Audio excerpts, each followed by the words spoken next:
Terima kasih sudah setia bersama channel ini. Jangan lupa like, komen dan subscribe. Selamat membaca dan mendengarkan. Bab 166. Wow, pria botak itu adalah master taekwondo sabuk hitam, dan berada di tingkat ke-6. Ya, itu cukup mengesankan. Dua saudagar kaya langsung berseru, saat mereka mendengar perkataan pria botak itu. Gedebuk. Sayangnya, pada detik berikutnya, semua orang dibuat bingung, ketika mereka semua melihat Lana, melepaskan pergelangan tangan pria botak itu. Lalu, dengan segera dia mengepalkan tinjunya, dan langsung menghantam paha pria itu. Gelombang kekuatan yang dahsyat, mengirim pria botak itu terbang mundur, kemudian dia mendarat di tanah, 2 meter jauhnya. Pria botak berteriak kesakitan lagi, ketika dia jatuh ke tanah. Jadi, sepertinya, sabuk hitam tingkat 6 tidak lebih dari sampah yang tidak berguna. Lana terkekeh, sangat tidak puas. Apa? Wanita itu sangat kuat. Mereka semua terkejut sekali lagi, ketika mereka menyaksikan apa yang sedang terjadi. Persetan, ayo kita semua, hajar mereka bersama-sama.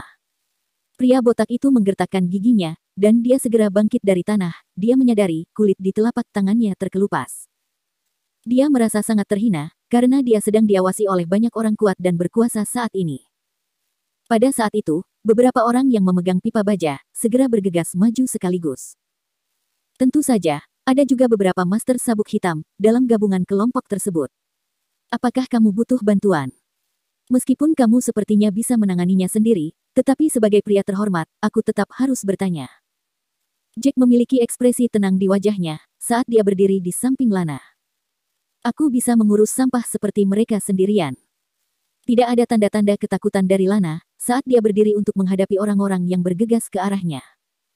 Sebaliknya, dia mendekati mereka dengan kecepatan yang sangat cepat. Gedebuk, gedebuk. Tidak butuh waktu lama, tersaji adegan yang membingungkan terjadi. Tidak peduli, apakah mereka pemilik sabuk hitam atau preman biasa, mereka semua tergeletak kesakitan di tanah, dalam waktu kurang dari 2 menit, sambil berteriak kesakitan. Katakan padaku, botak. Apa yang kalian kejar? Apakah kalian berencana untuk merebut mutiara bercahaya dariku? Siapa yang mempekerjakan kalian? Lana, akhirnya berjalan ke arah pria botak itu, dan menanyainya dengan nada dingin. Dia memancarkan aura yang menakutkan. Kita sudah selesai, Tuan Muda. Ada begitu banyak orang, bahkan ada beberapa master sabuk hitam bersama mereka, namun, mereka masih bukan tandingan wanita itu. Jika pria botak itu membocorkan identitas kita, apakah mereka akan mengejar kita? Pengawal pribadi Neil, sangat ketakutan pada saat itu, kakinya gemetar dan dia merasa sedikit lemas. Dia sudah mendengar dari Neil, yang mengatakan Jack sangat kuat. Mengapa dia merasa, wanita kaya ini, lebih menakutkan daripada Jack? Meskipun dia belum melihat Jack mengeluarkan kemampuannya, tetapi berdasarkan dari kecakapan bertarung yang ditunjukkan wanita itu sebelumnya, wanita itu hanya bisa digambarkan sebagai menakutkan. Dia tahu di dalam hatinya bahwa, dia sama sekali bukan tandingan wanita kaya itu. Jangan panik, apakah kamu tidak mendengar, mereka sudah menyebutkan sebelumnya, bibir mereka tersegel. Mereka, tidak akan pernah membocorkan identitas kita. Neil juga sedikit khawatir di dalam hatinya. Dia mencoba untuk tetap tenang saat mengatakan itu, sambil menelan ludahnya dengan susah payah. Kami baru saja lewat. Kami baru mendatangimu, setelah kami menyadari betapa menariknya dirimu. Pria botak itu dengan licik menjawab, berpikir dengan cepat. Setelah dia selesai berbicara, dia melihat kaki panjang dan seksi Lana, saat dia berbaring di tanah. Hidungnya hampir mimisan, ketika dia membayangkan, sedang menyentuh kaki yang mulus itu. Bab 167. Kalian sedang lewat. Lana tertawa dingin dan berkata, aku menolak untuk percaya ada kebetulan seperti itu.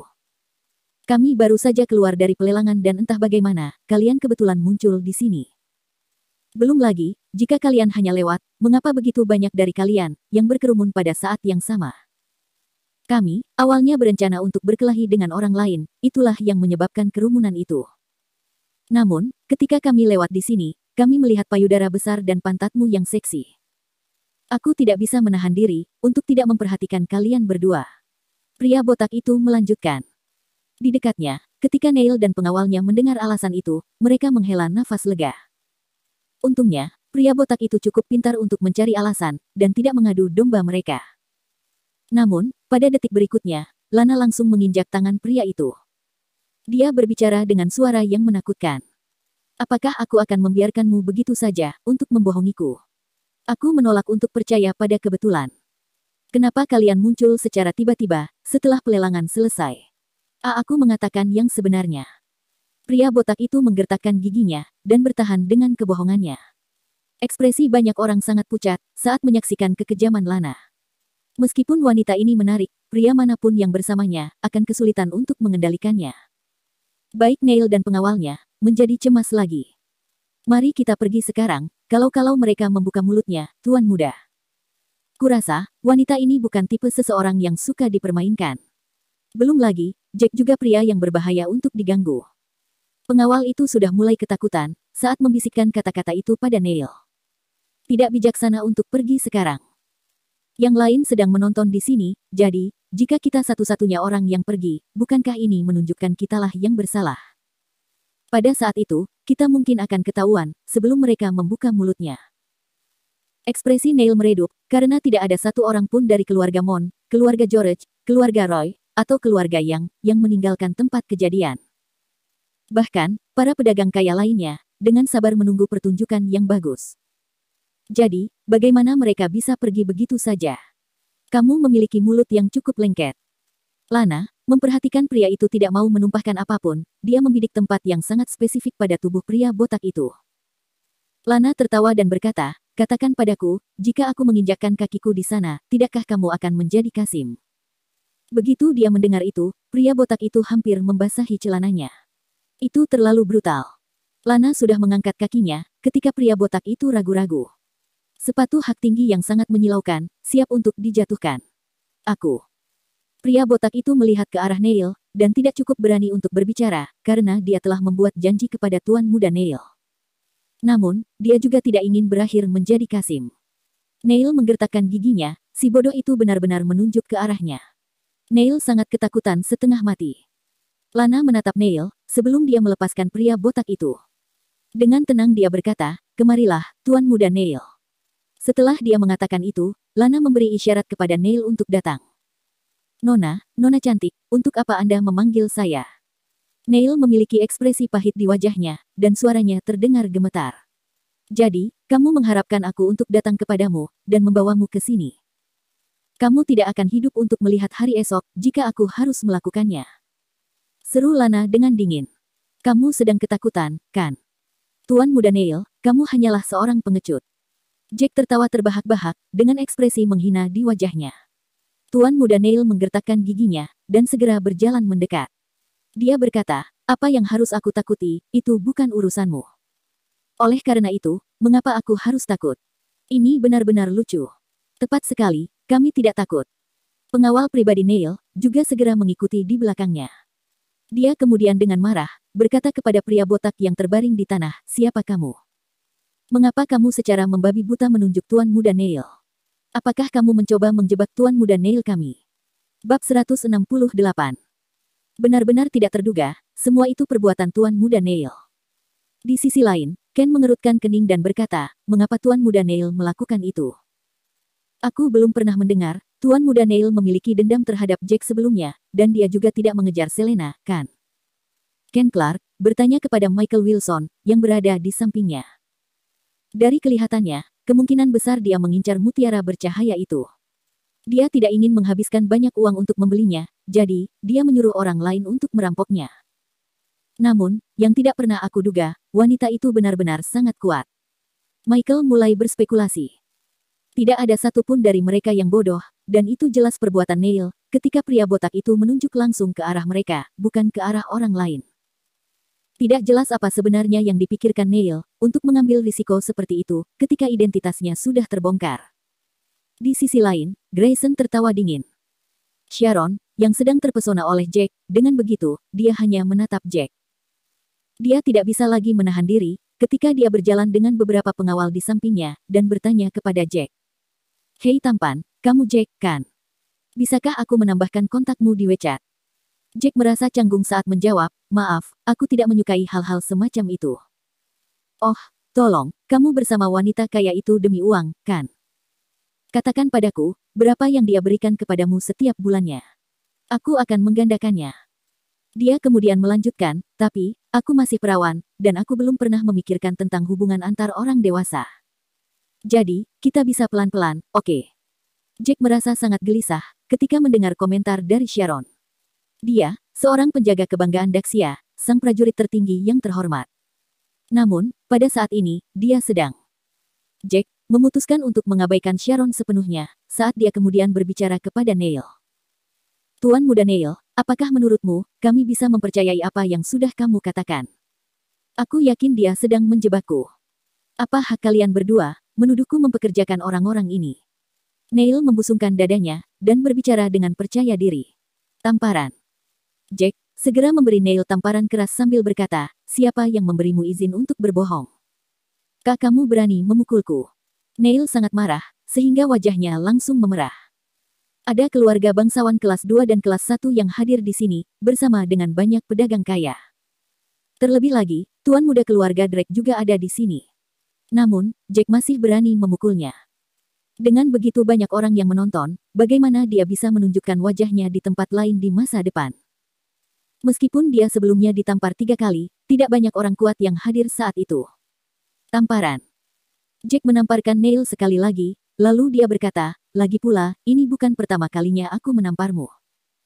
Karena kamu seseorang yang pelupa, tentu saja, aku harus mendidikmu dengan baik. Pengawal pribadi Neil sangat terkejut ketika dia bertanya-tanya siapa sebenarnya Jack. Bagaimana bisa seorang veteran bertindak begitu sembarangan? Bagaimana dia bisa cukup berani untuk memukuli Tuan Muda Neil? Tuan muda mereka, kebetulan adalah tuan muda dari keluarga bangsawan kelas 2. Tidak mungkin. Jack seberani ini. Bahkan, Timothy juga terkejut ketika dia bertanya-tanya, apakah dia salah melihat adegan yang sedang terjadi. Robert, majikan keluarga Roy, juga tercengang saat memikirkan betapa beraninya bocah ini. Itu luar biasa, kamu akhirnya melepaskan amarahmu. Aku benar-benar mengira kamu tidak memiliki kejantanan ketika kamu tidak melakukan apa-apa sebelumnya. Aku tidak berharap pangeran tampanku menjadi begitu maskulin. Aku sangat memujamu. Oh, aku sangat memujamu sekarang. Berdiri di samping, Sharon sangat terpesona oleh penampilan Jack. Dia mengatupkan kedua tangannya, sambil meletakkan di dadanya, matanya dipenuhi dengan bintang-bintang yang bersinar. Si idiot ini, apakah dia tidak takut membuat marah keluarga Hugo?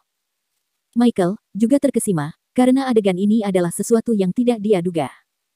Pengawal pribadi Neil tidak bisa lagi menahan diri. Dia segera mengepalkan tinjunya, sebelum menerjang ke arah Jack, untuk melepaskan gerakan seni bela diri yang kuat kepadanya. Bab 169. Namun, Jack menggerakkan tubuhnya sedikit ke samping, dan dengan mudah menghindari serangan itu, sebelum memberinya tendangan cepat, yang langsung mengenai dada pria itu. Gedebuk. Segera, pengawal itu memuntahkan seteguk darah, saat tubuhnya terbang beberapa meter, sebelum menghantam tanah. Dia merasakan rasa sakit yang menusuk tulangnya, yang terasa pada setiap inci tubuhnya, seolah-olah setiap tulang di tubuhnya akan patah. Sungguh, itu bukan aku. Bagaimana mungkin Neil berani mengakui, itu adalah perbuatannya?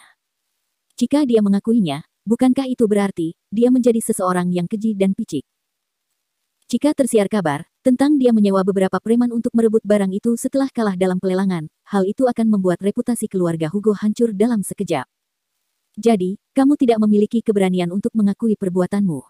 Pria macam apa kamu? Jack memberikan tamparan lagi di wajah Neil. Kali ini, Jack menambahkan lebih banyak kekuatan di dalam tamparannya, sehingga tidak butuh waktu lama untuk bisa menyaksikan wajah Neil yang membengkak. Jika kamu berani memukulku lagi, aku akan memberitahu ayahku, dan dia tidak akan pernah membiarkanmu pergi. Tamparan. Aku tuan muda keluarga Hugo. Tamparan. Setiap kali Neil mencoba berdebat, Jack akan menamparkan wajahnya lagi, terdengar lebih keras dan lebih kejam dari sebelumnya. Baiklah, baiklah.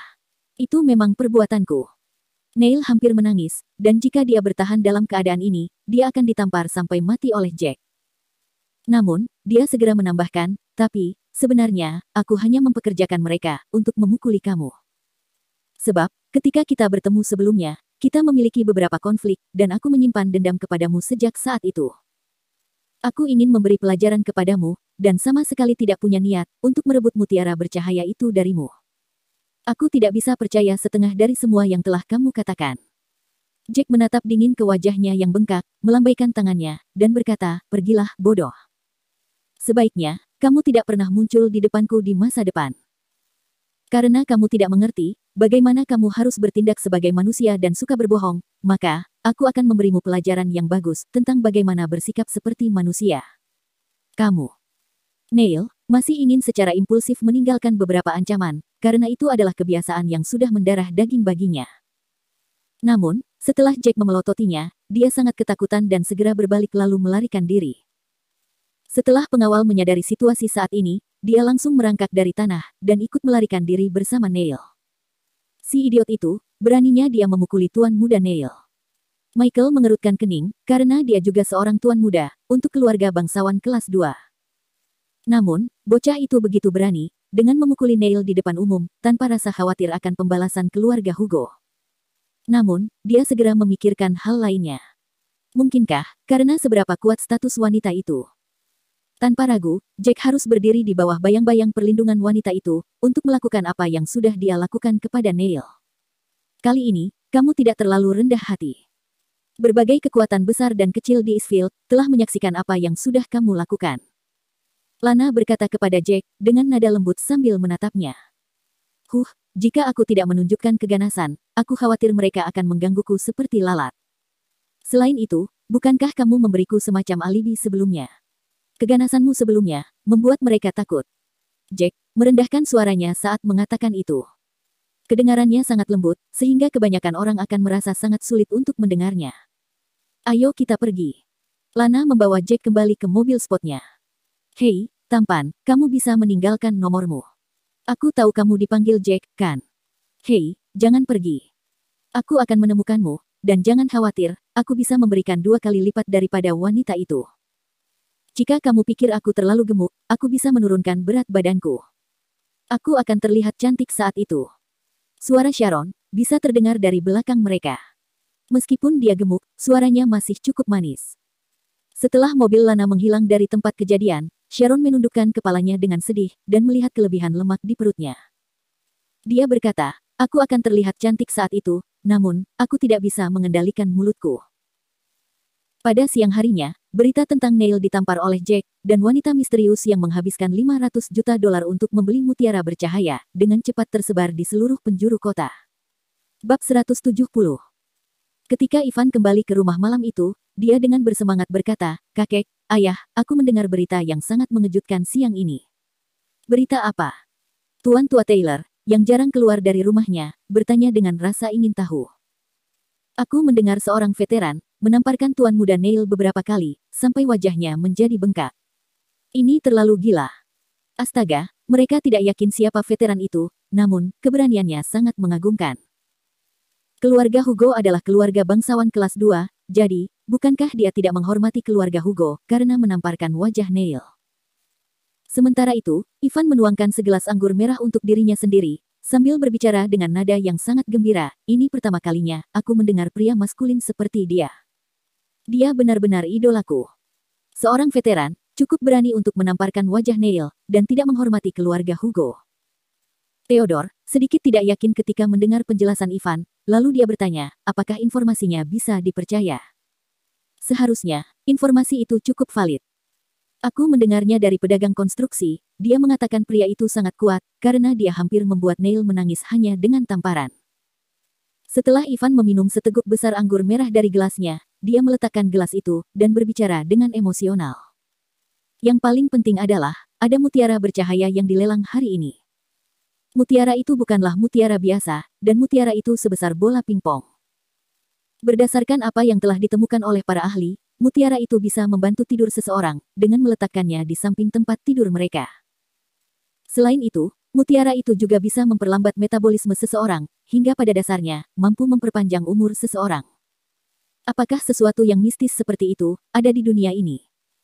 Setelah Tuan Tua Taylor mendengar perkataan Ivan, dia merasa sangat bersemangat, karena harta seperti itu akan sangat menggoda bagi orang tua seperti dia. Dia akan berusia 70 tahun, dan tubuhnya semakin lemah dari hari ke hari. Jika dia memiliki harta yang dapat memperpanjang umurnya, dia mungkin bisa hidup 1 atau 2 tahun lebih lama. Jika kita mengetahui hal ini lebih cepat, kita bisa pergi ke pelelangan untuk menawarnya. Lalu, kita bisa meletakkannya di sebelah bantal kakekmu. Bukankah itu akan menyenangkan? Theodore memandang Ivan saat dia meratap. Ivan segera tersenyum pahit dan berkata, "Ayah, bukan hanya kita yang menginginkan harta seperti itu. Pedagang kaya lainnya, keluarga bangsawan kelas 1 dan kelas 2, dan juga keluarga Drake, menginginkan barang berharga semacam itu. Bahkan, orang-orang dari rumah lelang, tidak repot-repot memberitahu keluarga bangsawan kelas 3 seperti kita. Mereka secara pribadi, menghubungi keluarga bangsawan kelas 1 dan kelas 2, termasuk keluarga Drake. Tidak ada yang mengerti, bagaimana beberapa pedagang kaya bisa mengetahui pelelangan itu. Namun, mereka hanya ada di sana untuk menonton, karena mereka tidak mampu bersaing dengan 4 keluarga besar itu." Ivan melanjutkan, "Benarkah? Karena keluarga Drake hadir dan mengincar harta karun semacam itu, kemungkinan besar benda itu jatuh ke tangan mereka, kan?" Theodore berkata, setelah merenung sejenak.